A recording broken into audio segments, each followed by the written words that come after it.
आपको रिकॉर्डिंग मिल जाएगी। Okay, today's topic is about autonomy versus integration debate in gender studies, and the second topic is about status of gender studies in Pakistan। ठीक है, तो आज के जो दो टॉपिक हैं इंतहाई अहम है, पेपर के हवाले से भी और जनरल अंडरस्टैंडिंग के हवाले से भी, और आज के टॉपिक के साथ आपका आपके सिलेबस का एक हिस्सा जो है, एक पोर्शन जो है वो कंप्लीट हो जाएगा। ठीक है, मतलब इससे पहले हमने ये पढ़ा कि जेंडर स्टडीज की इंट्रोडक्शन क्या है, फिर उसकी दूसरा जो टॉपिक था वो था हमारा कि what is the difference between gender studies and women studies. फिर एक और टॉपिक हमने डिस्कस किया कि multi disciplinary nature of gender studies. और उसके बाद ये दो टॉपिक्स हैं, autonomy versus integration debate in in gender studies and status of gender studies in Pakistan. ठीक है, तो ये दो टॉपिक करके कल के दो टॉपिक और उससे पहले ये दो टॉपिक, जो 6 टॉपिक्स हैं, इससे आप लोगों का एक पोर्शन कवर हो गया है पेपर का। ठीक है, और इन 6 टॉपिक्स में एक टॉपिक लाजमी जो है पेपर का हिस्सा होता है। I hope you got this point as well. तो आज जो है हम इन दो इम्पोर्टेंट टॉपिक्स को कवर करने की कोशिश करते हैं। ठीक है, तो डिबेट डिबेट का मतलब ही बहस है। ठीक है, ऑटोनॉमी और इंटीग्रेशन। ऑटोनॉमी मतलब ये है कि ये अपनी जात में बाकी सब्जेक्ट्स की तरह जो है एक सब्जेक्ट हो, एक डिसिप्लिन हो। और इंटीग्रेशनिस्ट वो लोग होते हैं जो ये चाहते हैं कि नहीं, जेंडर स्टडीज को और वुमेन स्टडीज को हमने बाकी सब्जेक्ट्स में इंटीग्रेट करना है, उसमें शामिल करना है। ठीक है, अब देखना यह है कि किन के आर्गुमेंट्स ज्यादा वैलिड हैं और किन के आर्गुमेंट्स जो हैं इसके हक में ज्यादा फायदेमंद साबित नहीं होते। ठीक है, तो ये एक आर्गुमेंट है, एक डिबेट है। कुछ कहते हैं कि नहीं, जेंडर स्टडीज जो है ये एक इंडिपेंडेंट डिसिप्लिन होना चाहिए, यूनिवर्सिटी में आप इसको पढ़ाएं, इसके के लिए अपना एक रिसर्च मेथोडोलॉजी होनी चाहिए, इसका अपना एक पर्सपेक्टिव है और इसके अपने इश्यूज है, like political science, like economics, like psychology, like sociology, ये भी एक सब्जेक्ट होना चाहिए। इंटीग्रेशनिस्ट कहते हैं कि नहीं, इसको बाकी सब्जेक्ट्स में आप इंटीग्रेट करें तो बेहतर होगा, तो फिर पॉलिटिकल साइंस के स्टूडेंट्स भी इस सब्जेक्ट को पढ़ेंगे, इसी तरह जो है इकोनॉमिक्स के स्टूडेंट्स भी इसको पढ़ेंगे, बाकी जो डिसिप्लिन है उनके स्टूडेंट्स भी इस सब्जेक्ट को डिटेल से फिर पढ़ेंगे। तो इंटीग्रेशन का मकसद ये होगा कि ये सब्जेक्ट जो है आइसोलेट नहीं होगा और ये तनहा नहीं रह पाएगा। तो अटोनॉमी वाले इससे थोड़ा सा डिसएग्री करते हैं, और इनके आर्गुमेंट्स क्या है, दोनों के आर्गुमेंट्स आप लोगों को बता देता हूं।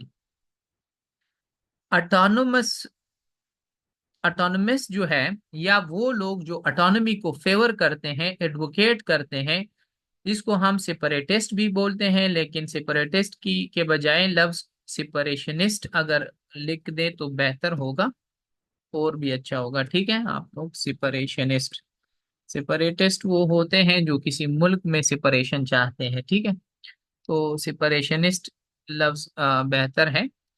सेपरेशन वाले जो है वो चाहते हैं, या ऑटोनमस जो है वो चाहते हैं कि gender study should remain an independent field to preserve its unique methodologies, perspectives and academic contributions. कि हम जो है इसके मेथोडोलॉजीज, पर्सपेक्टिव्स और एकेडमिक कंट्रीब्यूशन को तब ही अच्छी तरह प्रिजर्व कर सकते हैं, सेव कर सकते हैं, उनकी हिफाजत कर सकते हैं, जब जेंडर स्टडीज जो है वो एक ऑटोनमस सब्जेक्ट के तौर पर बाकी डिसिप्लिन की तरह उभर कर आए।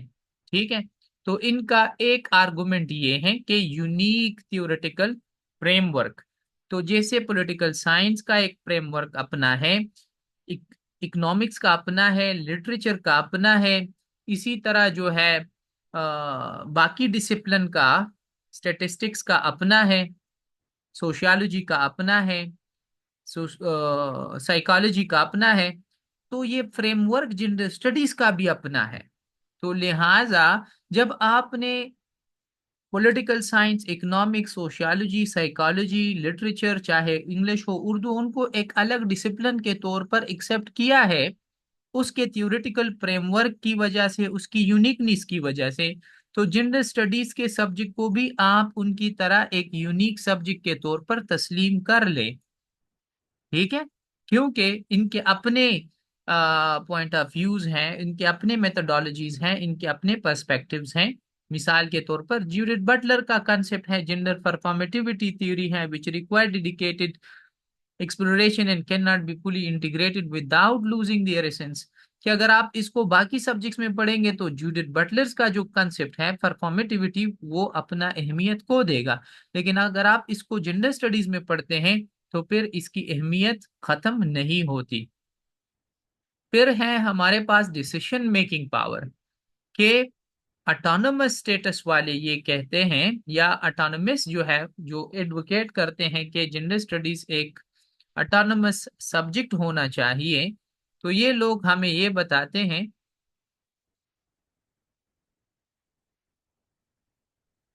कि अगर ये ऑटोनोमस सब्जेक्ट बन जाता है तो फिर हमारे पास इसके मेथोडोलॉजीज भी मौजूद हैं, रिसर्च भी के लिए तरीकेकार भी मौजूद हैं, और ये बाकी फील्ड्स की तरह एक एस्टेब्लिश फील्ड्स भी बन जाएगा।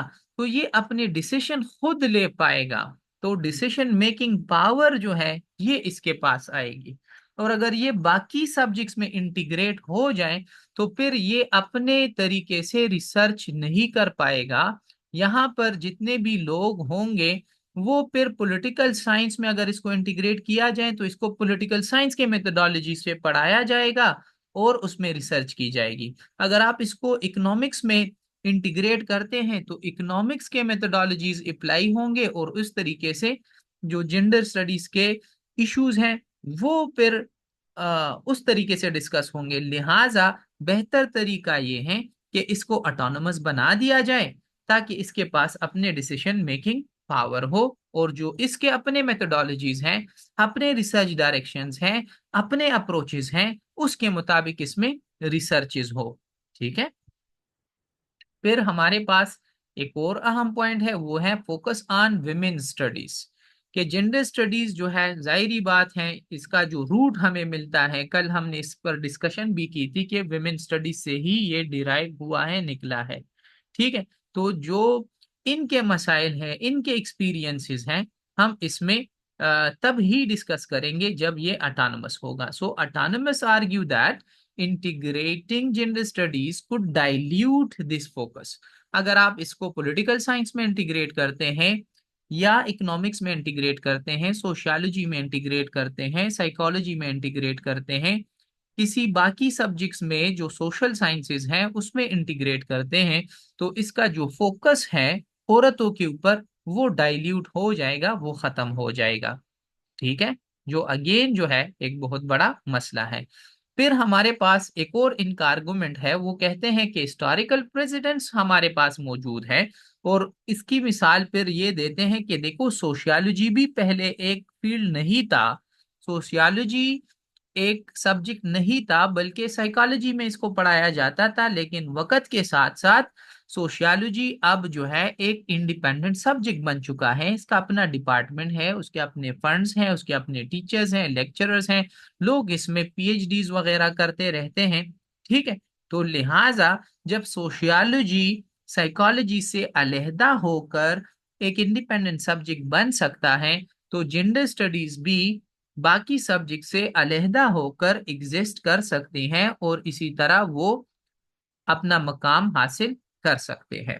ठीक है, और ऑटोनोमस रहकर ये फील्ड बहुत कुछ कर सकता है। इसके बाद हमारे पास है कि सोशल एंड कल्चरल इम्पैक्ट भी है। So as an independent discipline, gender studies has influence societal norms, policies and promoted gender equality initiatives and created spaces for activism. So, autonomy allows gender studies scholars to champion gender equality and address gender-based challenges directly or indirectly and more effectively. ठीक है, तो gender studies जो है, जो हमारे gender equality के issues हैं, gender inequality है, तो उसके लिए जो एक्टिविज्म प्रोवाइड किया है वो हम जेंडर स्टडीज के जरिए बेहतर तरीके से कर सकते हैं। ठीक है, तो इसलिए ये सब्जेक्ट एक ऑटोनमस सब्जेक्ट होना चाहिए जैसे बाकी सब्जेक्ट्स हैं।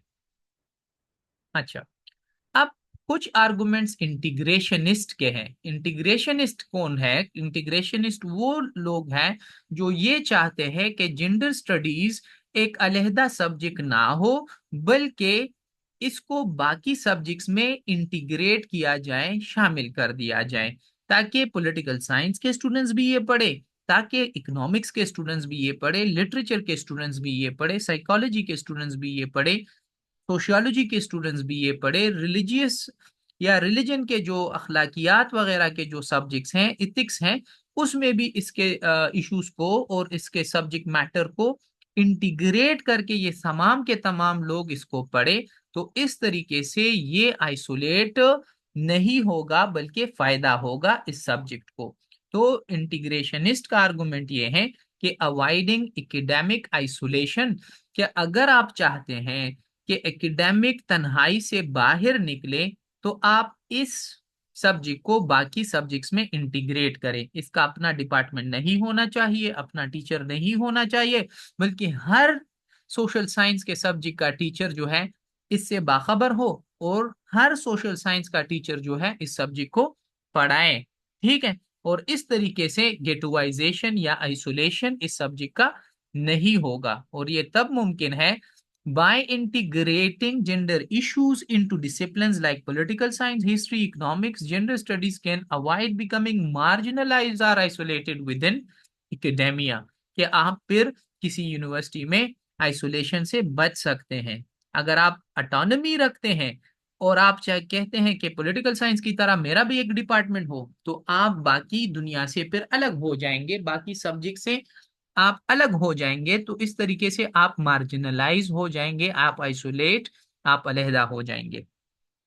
फिर एक और मसला है कि एड्रेसिंग इंटरसेक्शनैलिटी, के integrationist believe that gender is intertwined with many aspects of life such as politics, economics and sociology, so embedding gender analysis in these subjects will enrich all these disciplines। ठीक है, तो मतलब ये है कि अगर ये तो एक सब्जेक्ट है, लेकिन इसके जो इश्यूज हैं वो किसी एक के नहीं है, बल्कि इसके इश्यूज पॉलिटिकल भी हैं, इकोनॉमिक भी हैं, सोशियोलॉजी भी है, सोसाइटल भी है।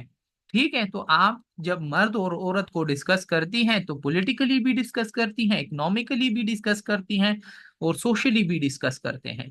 तो लिहाजा इस सब्जेक्ट को बाकी सब्जेक्ट से अलहदा मत रखे, इसको इंटीग्रेट करे। They contend, they argue that integrating gender studies will encourage a more intersectional approach, connecting gender with the other identities like race, class, sexuality। तो इससे तो बड़ा फायदा होगा इस सब्जेक्ट को। ठीक है, फिर ये लोग एक और आर्गुमेंट देते हैं। कासिम शाह आखिर में क्वेश्चन पूछे। अच्छा, mainstream gender concerns, integrationist argue that incorporating gender perspective into mainstream curricula in other disciplines will enhance awareness and understanding of gender issues among a larger audience, and this mainstreaming could prevent gender studies from becoming siloed। siloed का मतलब है कि separated, isolated and increase its societal influence। तो मतलब ये है कि ये सब्जेक्ट जो है इसको अगर आपने मेन स्ट्रीम पर लाना है तो इसको बाकी सब्जेक्ट में इंटीग्रेट करे, और इस तरह ये तन्हाई से, आइसोलेशन से रुक जाएगा। होलिस्टिक एकेडमिक अप्रोच अपनाएं। ठीक है, by integrating gender studies across various fields, integration is believed that students and researchers can examine gender through multiple lenses। तो फिर आप इन तमाम चीजों को कई तरीकों से डिस्कस कर सकते हैं। मिसाल के तौर पर अगर आपने एक जेंडर को इकोनॉमिक्स में इंटीग्रेट कर लिया, तो फिर लेबर मार्केट को आप अच्छे तरीके से समझ सकेंगे और इसमें मर्द और औरतों के किरदार को भी अच्छे तरीके से समझ सकेंगे। अब ये तो आर्गुमेंट्स हो गए इंटीग्रेशनिस्ट के। इसके अपोजिट भी हमारे पास आर्गुमेंट्स मौजूद हैं, और वो फिर कहते हैं कि जनाब आप लोगों की बातें तो बड़ी अच्छी हैं, लेकिन ये बातें आप किसी और सब्जेक्ट पर अप्लाई क्यों नहीं करते? आप पॉलिटिकल साइंस को बाकी सब्जेक्ट्स में इंटीग्रेट क्यों नहीं करते? ये आर्गुमेंट्स तो उस पर भी अप्लाई होते हैं कि आपके पॉलिटिकल इश्यूज हैं, आप इसको इकोनॉमिक्स में भी पढ़े, आप इसको लिटरेचर में भी पढ़े, जेंडर स्टडीज में भी पढ़े, साइकोलॉजी में भी पढ़े, सोशियोलॉजी में भी पढ़े, ताकि पॉलिटिकल साइंस का स्कोप बढ़ जाए, ताकि वो आइसोलेशन से बच जाए, ताकि वो जो है गिटोइजेशन से बच जाए, आइसोलेशन से बच जाए। ये सारे के सारे आर्गुमेंट्स आपने जेंडर स्टडीज के लिए खालिस रखे हुए हैं। तो ये आर्गुमेंट तो ठीक नहीं हुआ आप लोगों का। ठीक है, मार्जिनलाइजेशन अगर जेंडर स्टडीज का है, तो मार्जिनलाइजेशन फिर बाकी सब्जेक्ट्स का क्यों नहीं होता? आपने क्यों जो है सोशियोलॉजी को साइकोलॉजी से निकाला और सोशियोलॉजी को एक ऑटोनोमस सब्जेक्ट बना दिया? वहां पर तो आप बिल्कुल चुप थे।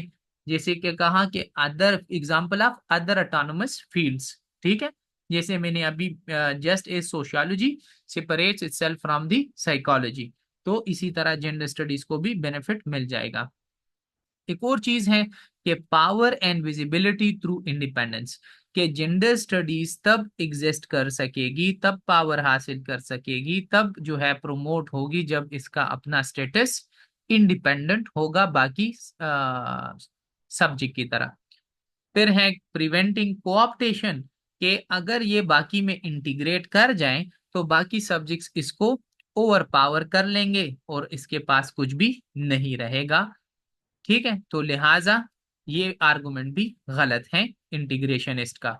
ठीक है, और इन लोगों ने फिर केस स्टडीज और एग्जाम्पल्स निकाले, और फिर कहा कि सोशियोलॉजी और साइकोलॉजी की मिसाल ले ली। जैसे अभी मैंने कहा, रिलीजन और सोशियोलॉजी की मिसाल ले ली कि रिलीजन है, लेकिन सोशियोलॉजी ऑफ रिलीजन एक नया जो है टॉपिक है। The creation of sociology is an independent field allowed for specialised studies such a sociology of religion. तो आप इसको पहले जेंडर स्टडीज को पहले ऑटोनोमस बना दे, और फिर उसको जो है बाकी सब्जेक्ट्स अगर उसको डिस्कस करना चाहे तो कर ले, उसमें तो कोई रोक टोक नहीं है। लेकिन फिर ये लोग उनकी नीयत पर, इंटीग्रेशनिस्ट की नीयत पर क्वेश्चन उठाते हैं कि मसला ये नहीं है कि जेंडर स्टडीज कौन सा कैसा सब्जेक्ट होगा, मसला ये है जो that is the access is one of the faces of power. आप लोगों को ये डर है कि इनके पास भी पावर आ जाएगा। The slave who excludes the master from her hut thereby declares herself not a slave. तो ये जो इनोलॉजी क्रिएट की है कि एक स्लेव है, और जब वो अपने मास्टर को ही अपनी झोंपड़ी से निकाल ले, तो इसका मतलब ये है कि अब वो मजीद गुलाम नहीं रहा। तो लिहाजा अगर जेंडर स्टडीज को इस गुलामी से निकलना है, इस डिपेंडेंस से निकलना है, तो इसने अपने आकाओं को, अपने मालिकों को बाहर निकालना होगा। And this analogy supports the idea that autonomy empowers gender studies to maintain control over its narratives and methodologies. अच्छा, अभी क्वेश्चन आप लोगों का लेता हूं, थोड़ा सा इसको भी डिस्कस कर लेते हैं कि स्टेटस ऑफ जेंडर स्टडीज क्या है। तो जेंडर स्टडीज का स्टेटस, जैसे मैंने अभी आपको बताया कि पाकिस्तान में अगरचे ये सब्जेक्ट यंग है, 1980s में आया, लेकिन फिर भी जो है इसको रिकॉग्नाइज किया गया। अब इसको यूनिवर्सिटियों में भी पढ़ाया जाता है, और ख़ास अहमियत इसको तब मिली जब इसको 2016 में सीएसएस का हिस्सा बना दिया गया, और अब इसको वजूद मिल गया है और इसको इम्पोर्टेंस मिल गया है। और सीएसएस में ख़ास तौर पर इस सब्जेक्ट्स में लोगों के मार्क्स भी बहुत ज़्यादा आते हैं। तो लिहाजा ये सब्जेक्ट जो है पाकिस्तान में इसको अप्रिशिएट किया जाता है, इसको प्रमोट किया जाता है, और इसके सब्जेक्ट्स के बुनियाद पर जो है इवन हमारी जो मिनिस्ट्री ऑफ ह्यूमन राइट्स है, इसी तरह national commission on the status of women है, वो जब अपने पॉलिसीज बनाते हैं तो जेंडर स्टडीज के जो अप्रोचेस हैं जहन में रखते हुए पॉलिसीज बनाते हैं। लेकिन इस सब्जेक्ट को थोड़े से मसाइल का सामना भी है, क्योंकि हमारी सोसाइटी जो है वो सोशल कंजर्वेटिज्म का शिकार है।